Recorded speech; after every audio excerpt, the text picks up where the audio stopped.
너 엄마를 많이 닮았다.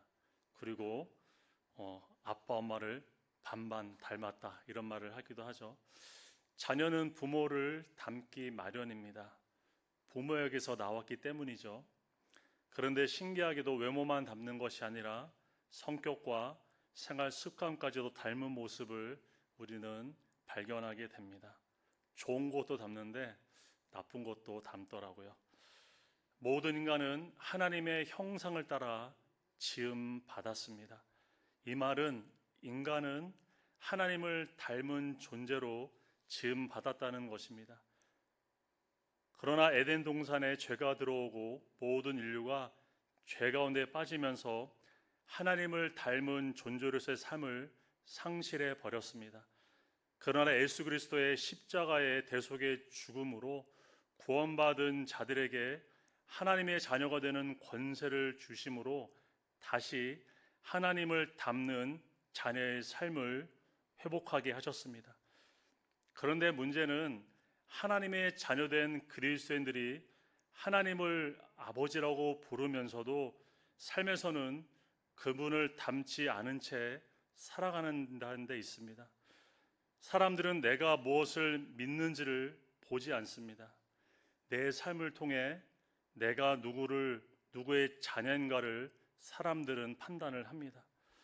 오늘 성경 본문인 베드로 전서는 고난 가운데 흩어져 살아가는 성도들에게 쓴 편지입니다. 로마 정부의 핍박과 박해 속에서 신앙을 지키기 위해 흩어져 살아가는 이들에게 베드로는 오늘 말씀으로 이렇게 권면합니다. 베드로전서 1장 15절에 오직 너희를 부르신 거룩한 이처럼 너희도 모든 행실에 거룩한 자가 되라. 왜 하나님처럼 거룩한 자로 살아야 합니까? 우리 아버지 되시는 하나님이 거룩하시기 때문입니다. 이어서 16절 이렇게 반복해서 말하죠. 기록되었으되 내가 거룩하니 너희도 거룩할지어다 하셨느니라. 이 말씀은 단지 그때 흩어졌던 성도들에게만 주신 말씀이 아닙니다. 오늘 이 자리에 있는 우리를 향한 하나님의 부르심이기도 합니다. 하나님이 우리를 부르신 것은 단지 영혼의 구원만이 아닙니다. 주님이 오실 그날까지 우리가 하나님 나라에 이르기까지 하나님을 닮아 거룩하게 살아가야 하는 거룩한 사명이 지금 우리에게 있습니다. 그런데 오늘날 성도들이 성숙한 신앙으로 자라지 못하는 이유, 삶의 기준을 하나님을 닮아가는 데 두지 않기 때문입니다. 신앙의 기준을 스스로 정하고 그 내가 정한 만큼만 순종하려고 하기 때문에 하나님을 닮아가는 거룩한 삶에서 점점 멀어지게 됩니다. 그런데 문제는 과연 우리는 거룩하신 하나님을 삶의 기준으로 삼아서 모든 행실에서 그렇게 살아갈 수 있느냐는 것입니다. 우리는 하나님처럼 될 수 없습니다. 그러나 우리를 부르신 하나님을 향해 거룩을 지향하는 삶으로 나아가도록 우리는 부름을 받았습니다. 그렇다면 나는 지금 하나님의 자녀답게 살고 있습니까? 오늘 나의 말과 선택과 삶의 방식이 사람들은 과연 그 속에서 하나님을 보고 있는지요? 우리는 이 질문을 마음에 품고 오늘 말씀 앞에 각각 설 수 있기를 원합니다. 첫째, 다시 오실 주님의 은혜를 소망하며 마음의 허리를 동이고 근신해야 합니다. 13절에 그러므로 너희 마음에 허리를 동이라 말합니다. 베드로는 행동보다 먼저 마음의 자세를 말하고 있죠. 마음의 허리를 동이라는 이 말은 당시 사람들이 입고 있던 긴 옷을 상상하게 되는데 이 옷은 평상시에는 편하지만 움직이려고 할 때는 매우 불편한 옷이었습니다. 그래서 중요한 순간이 오면 옷자락을 걷어올리고 허리를 동여 맸습니다. 허리를 동이지 않았다는 것은 준비하지 않았다는 뜻이고, 준비하지 않았다는 것은 지금 이 순간을 중요하게 여기지 않았다는 증거이기도 합니다. 성경에 보면 하나님은 언제나 중요한 순간에 먼저 허리를 동이게 하셨습니다. 출애굽기 12장에 보면 이스라엘 백성이 급히 떠나야 했던 출애굽의 밤에 허리에 띠를 띠고 먹으라고 말씀을 하십니다. 그리고 예레미야 1장에서 하나님은 예레미야를 부르시면서 사명을 감당하실 때 먼저 허리를 동이라고 말씀을 하셨습니다. 또한 누가복음 12장에서는 다시 오실 주님을 기다리는 신앙의 자세로 허리에 띠를 띠고 등불을 켜고 서 있으라고 주님 말씀을 하셨습니다. 왜 그럴까요? 느슨한 상태로는 우리가 하나님의 말씀을 순종할 수 없기 때문입니다. 지금 우리의 신앙은 어떻습니까? 마음의 허리가 풀어져 있지는 않습니까? 말씀을 따르는 일에 점점 우리는 느슨해지고 있지는 않는지요? 신앙 활동은 하고 있지만 그 마음은 느슨해진 채 습관처럼 하고 있지는 않습니까? 그러면 우리는 느슨해진 이 마음의 허리를 어떻게 동염해야 할까요? 다시 각오하고 다시 결단하면 될까요? 그러나 결단만으로 결코 되지 않습니다. 우리는 말씀으로 동염해야 합니다. 에베소서 6장 14절 이렇게 말합니다. 그런즉 서서 진리로 너의 허리의 띠를 띠라 이렇게 말합니다. 우리가 묶어야 하는 마음의 허리띠 바로 진리의 말씀입니다. 말씀이 느슨해지면 신앙의 기준도 함께 낮아집니다. 우리가 말씀을 읽고 묵상한 자리를 소홀하게 하고 놓치는 순간 우리의 신앙은 반드시 느슨해지게 됩니다. 그 결과 급히 순종해야 할 때 움직이지 못합니다. 사명의 자리 앞에서 주저하고 망설이게 됩니다. 말씀으로 마음의 허리를 동이지 않으면 우리는 영적으로 둔해져 하나님의 뜻에 점점 멀어지게 됩니다. 그러므로 모든 행실에 거룩한 자로 살아가기 위해 오늘 우리는 먼저 내가 서 있는 말씀의 자리부터 우리는 점검하기를 원합니다. 나는 지금 말씀 앞에 서 있는 사람입니까? 아니면 말씀을 아는 데서만 멈춰 있지는 않습니까? 거룩은 어느 날 갑자기 우리 가운데 주어지지 않습니다. 매일 말씀 앞에 서는 자리에서 우리의 거룩은 조금씩 자라갑니다. 그리고 마음의 허리에 매야 할 것이 하나 더 있습니다. 바로 겸손입니다. 베드로는 말합니다. 베드로전서 5장 5절에 다 서로 겸손으로 허리를 동이라 말합니다. 우리가 말씀대로 살지 못하는 가장 큰 이유 무엇일까요? 바로 교만 때문입니다. C.S. 루이스는 이렇게 말합니다. 교만이야말로 죄 중에 죄요 가장 큰 죄이며 다른 모든 죄악은 교만에 비하면 마치 벼룩에 물린 자국에 불과하다. 그는 그렇게 말합니다. 왜 그럴까요? 교만은 단순히 자기를 높이는 것에서 끝나지 않고 하나님 없이도 살아갈 수 있다는 생각을 우리에게 줍니다. 교만은 하나님의 법도보다 내 생각과 내 판단을 앞세우는 태도, 그것이 바로 교만이죠. 문제는 하나님께서 이 교만한 자를 대적하신다는 사실입니다. 베드로전서 5장 5절 중간절 이렇게 말합니다. 하나님은 교만한 자를 대적하시되 겸손한 자들에게는 은혜를 주신다. 우리에게 말씀하고 있죠. 그렇다면 겸손한 자들에게 주시는 은혜가 무엇일까요? 바로 하나님의 말씀에 순종하는 은혜입니다. 바울이 우리에게 품으라고 했던 그 마음도 예수님의 마음 곧 겸손의 마음이었죠. 예수님은 종의 형체로 오셔서 십자가에 죽기까지 아버지의 뜻에 복종하셨습니다. 예수님의 순종의 깊이는 예수님의 겸손의 깊이셨습니다. 우리 힘으로는 모든 행실에 거룩함을 이룰 수 없습니다. 그러나 주님의 마음인 겸손의 마음 우리가 품고 겸손으로 마음의 허리를 동일 때 우리도 주님처럼 겸손한 삶으로 나아가는 줄 믿습니다. 베드로는 이어서 근신하라고 말합니다. 본문 13절 중간절입니다. 근신하여 예수 그리스도께서 다시 나타나실 때에 너에게 주실 은혜를 온전히 바랄지어다. 여기서 근신하다라는 말은 단순히 조심하라는 말이 아닙니다. 오늘 본문에서 사용된 헬라어 단어는 네포라는 단어인데 이 단어의 뜻은 술 취하지 않다는 뜻입니다. 다시 말해 영적으로 정신 차리고 깨어 있으라는 말입니다. 무엇이 우리로 하여금 깨어있는 삶을 살게 할까요? 바로 기도의 삶입니다. 베드로전서 4장 7절에 이렇게 말합니다. 만물의 마지막이 가까웠으니 그러므로 너희는 정신을 차리고 근신하여 기도하라 말씀을 합니다.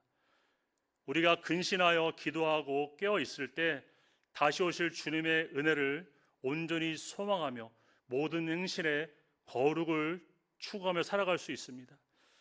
마귀가 언제 우리를 공격할까요? 우리가 분주함에 취할 때입니다. 우리가 자기 욕심에 취할 때입니다. 기도를 내려놓는 순간 우리는 주님을 소망하는 자리가 아니라 마귀가 원하는 세상을 소망하는 자리로 옮겨지게 됩니다. 오늘 우리는 무엇을 바라보며 살아가고 있습니까? 다시 오실 주님의 은혜입니까?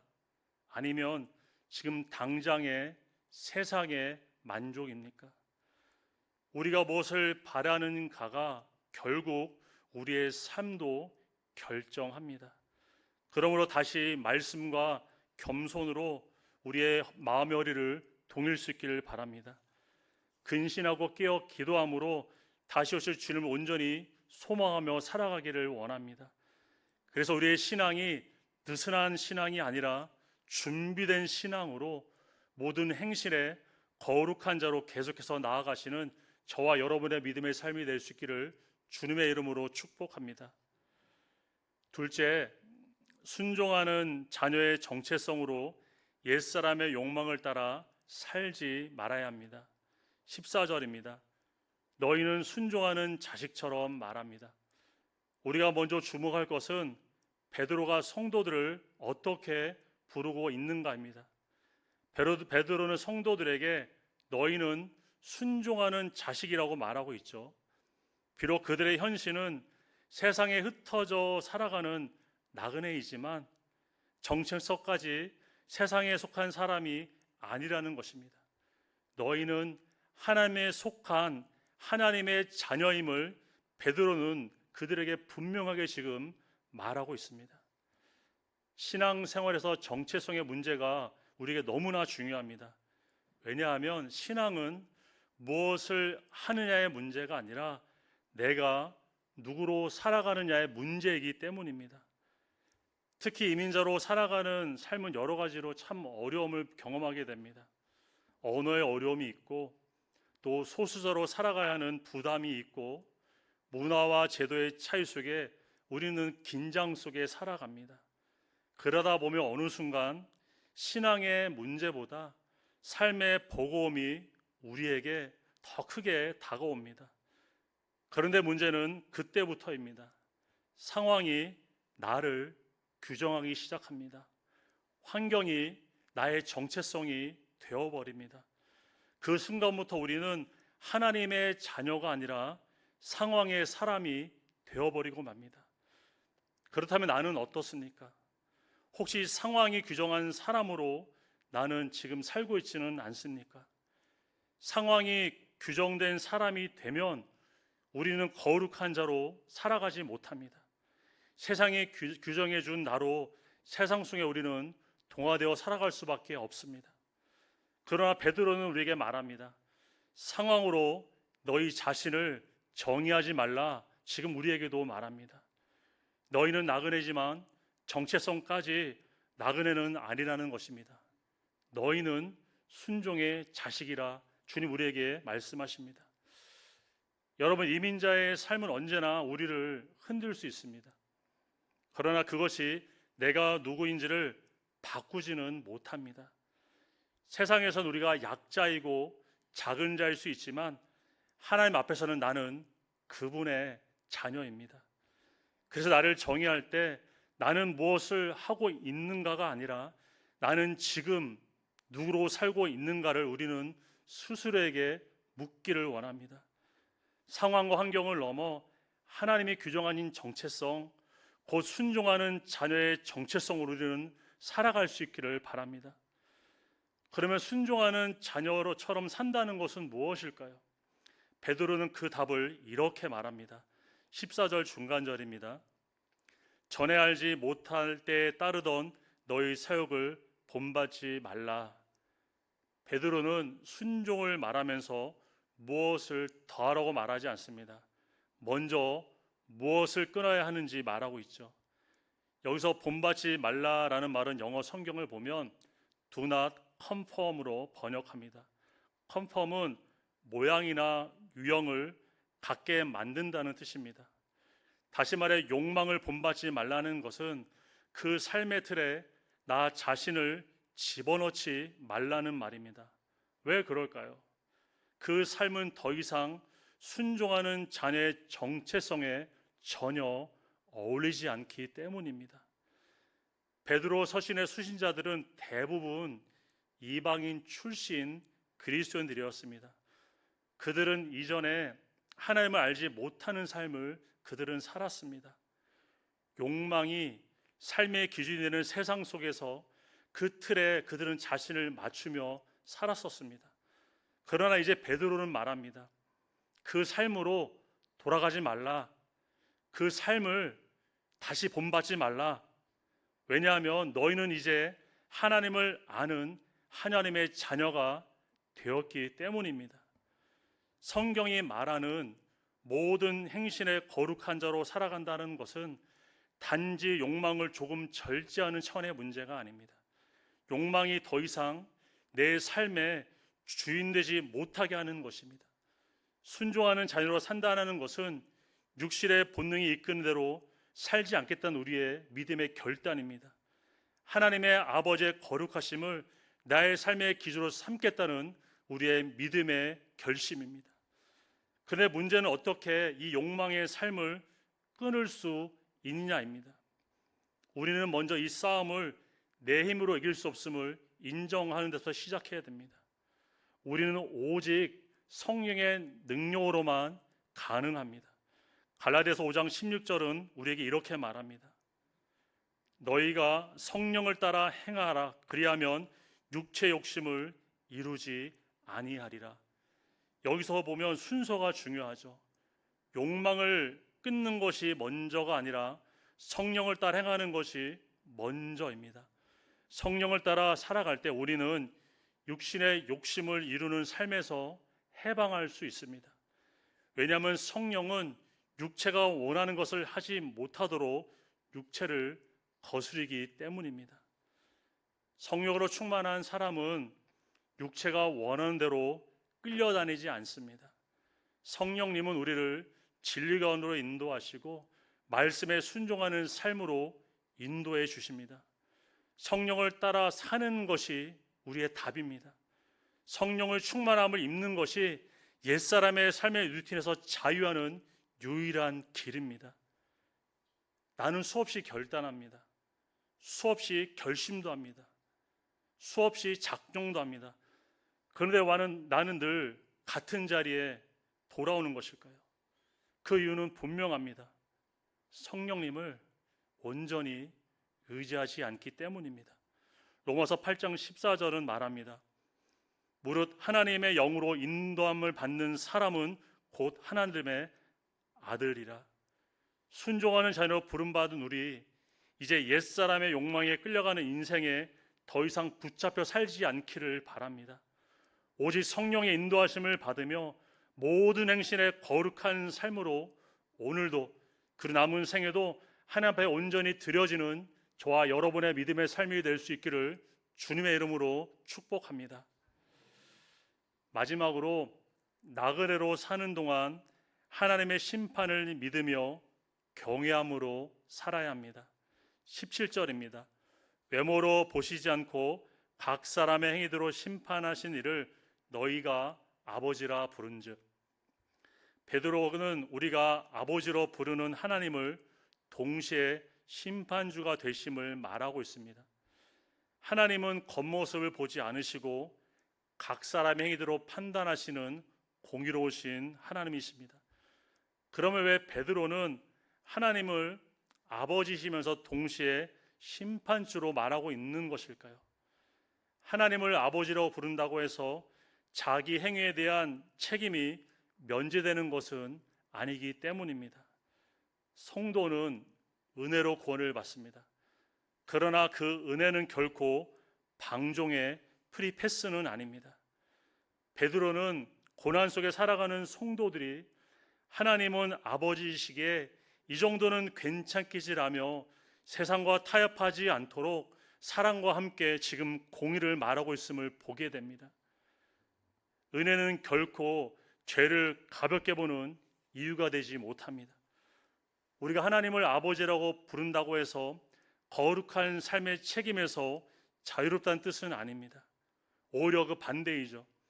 하나님의 자녀가 되었다는 것은 하나님 앞에서 더 책임 있는 삶으로 부름받았다는 뜻입니다. 그런데 우리는 종종 은혜라는 이름으로 불순종을 합리화할 때가 있습니다. 하나님은 사랑이시다는 말에 그 말의 뒤에 숨어서 자기 삶을 하나님의 시선 앞에 세우지 않습니다. 그러나 성경 우리에게 말하죠. 나를 사랑하시는 하나님은 나의 삶을 공의로 살피시는 심판주라는 사실입니다. 하나님은 하나님의 자녀라고 해서 죄를 결코 못 본 채 하지 않으십니다. 그러면 하나님을 아버지라고 믿고 동시에 심판주라고 믿고 살아가는 삶, 어떤 삶일까요? 성경은 그 삶을 한마디로 경외하는 삶이라고 말합니다. 17절 후반절에 너희가 나그네로 있을 때에 두려움으로 지내라 말합니다. 이 두려움은 무자비한 주인 앞에서 종이 느끼는 그런 두려움이 아닙니다. 언제 벌을 받을지 몰라서 떨은 불안한 감정도 아닙니다. 이 두려움은 하나님 앞에 살고 있음을 늘 의식하는 사람만이 가질 수 있는 경외입니다. 성경은 말합니다. 하나님을 경외하는 것이 지식의 근본이고 신앙의 기초임을 우리에게 거듭 말합니다. 이 경외의 삶을 가장 분명히 보여준 사람 바로 사도 바울입니다. 바울은 누구보다 은혜를 깊이 아는 사람이었습니다. 그러나 그는 그 은혜를 삶을 느슨하게는 변명으로 이유로 그는 사용하지 않았습니다. 오히려 그는 이렇게 고백합니다. 고린도후서 5장 10절에 이는 우리가 다 반드시 하나님의 심판대 앞에 나타나게 되어 각각 선악간에 그 몸으로 행한 것을 따라 받으려 함이라. 바울은 이미 구원받은 자였지만 여전히 심판대 앞에 설 사람처럼 자신을 엄격하게 다스리며 살았습니다. 은혜를 가장 깊이 경험한 사람이 가장 경외하는 삶을 살았습니다. 그러면 나는 어떤가요? 나는 은혜를 말하면서 혹시 내 삶이 느슨해지는 것을 우리는 합리화하고 있지는 않습니까? 하나님은 은혜로우시기에 괜찮다고 말하면서 말씀 앞에 뒤로 물러서고 순종의 자리여서 지금 한 발짝 물러서 있지는 않습니까? 오늘 베드로가 경계하는 것은 하나님을 아버지로만 생각하다가 경외를 잃어버리는 신앙입니다. 하나님은 온 땅의 재판장이시기에 결코 경솔히 여겨서는 안 됩니다. 그래서 성도는 버릇없는 자녀가 아니라 존경하는 하나님 앞에 서 있는 자녀로 우리는 살아야 합니다. 하나님의 자녀라는 신분이 우리가 원하는 대로 살아도 되는 자유를 준다고 생각하지 우리는 말아야 합니다. 하나님은 다른 사람에게는 엄격하시지만 나에게만 관대하실 것이라는 태도 역시 우리는 버려야 합니다. 하나님은 각 사람의 공의대로 판단하시는 공의로우신 분이십니다. 이 경외의 삶을 살기에 우리에게 반드시 필요한 것이 있습니다. 바로 나그네 의식입니다. 나그네로 산다는 것은 이 세상이 우리의 집이 아니라는 뜻도 있지만 언제 떠날지 모른다는 의미이기도 합니다. 나그네는 잠시 머물다가 떠나는 사람입니다. 우리가 하나님을 경외하는 삶에서 점점 흐려지고 약해지는 이유, 이 땅 영원히 살 것처럼 살아기 때문은 아닌지요. 우리는 언젠가 죽는다는 사실을 너무나 잘 알고 있습니다. 그런데 우리의 삶은 그날이 먼 미래에 있을 것처럼 살아갑니다. 그러나 오는 것은 순서가 있지만 가는 것에는 순서가 없음을 우리는 현실을 통해 잘 알고 있습니다. 우리는 반드시 하나님 앞에 서게 됩니다. 하나님이 부르시면 이 나그네의 삶을 두고 우리는 떠나야 합니다. 그리고 그날 각 사람의 행위대로 판단하시는 하나님의 심판 앞에 우리는 서게 될 것입니다. 오늘 본문은 이미 구원받은 성도를 향해 주어진 말씀입니다. 구원은 전적인 하나님의 은혜로 받은 하나님의 선물입니다. 그러나 우리의 믿음은 구원으로 끝나지 않습니다. 구원받은 우리는 이제 장차 하나님이 주실 칭찬과 상급을 바라보며 살아가도록 부름을 받았습니다. 그리고 그 상을 소망하며 사는 사람은 이 땅의 삶을 결코 가볍게 대충 살아가지 않습니다. 하나님의 거룩하심을 따라 자신의 삶을 거룩으로 세워갑니다. 모든 행실에 거룩한 자가 되기를 소망하며 순종하고 또 순종하며 살아갑니다. 하나님은 지금도 우리의 삶을 보고 계십니다. 그리고 장차 우리가 하나님 앞에 서게 될 때 각 사람 행위로 판단하시는 그분의 심판 앞에 우리는 반드시 서게 될 것입니다. 그날 칭찬과 상급을 받을 수도 있고 책망을 받을 수도 있습니다. 그럼 우리는 하나님의 심판을 믿는 사람으로서 하나님이 주실 상과 칭찬을 바라보며 이 땅을 나그네로 살아가는 동안 모든 행실에 거룩한 자로 살아가는 믿음의 삶이 될 수 있기를 주님의 이름으로 축복합니다. 나는 지금 누구를 닮은 삶을 살아가고 있습니까? 육신의 부모를 닮은 삶입니까? 아니면 세상이 요구하는 그 누군가를 닮은 삶입니까? 우리가 닮아야 할 분은 우리를 부르신 거룩한 하나님이십니다. 그 하나님이 저와 여러분을 모든 행실에 거룩한 자로 부르셨습니다. 이 부르심에 합당한 삶을 위해 말씀과 겸손으로 우리는 마음의 어리를 동이고 근신하여 기도하여 다시 오실 주님의 은혜를 소망합시다. 순종하는 자녀의 정체성을 붙잡고 옛사람의 욕망을 다시 본받는 삶으로 우리는 결코 돌아가지 맙시다. 각 사람의 행위를 따라 심판하시는 하나님을 믿음으로 바라보며 나그네를 사는 동안 오직 하나님을 경외함으로 살아갑시다. 이 모든 행실의 거룩한 삶의 길이 완전하지 못할지라도 하나님 부르시니 순종의 길을 포기하지 말고 끝까지 걸어가시는 저와 여러분의 믿음의 삶이 될 수 있기를 주님의 이름으로 축원드립니다. 함께 기도하시겠습니다. 사랑과 은혜가 풍성하신 하나님 감사를 드립니다.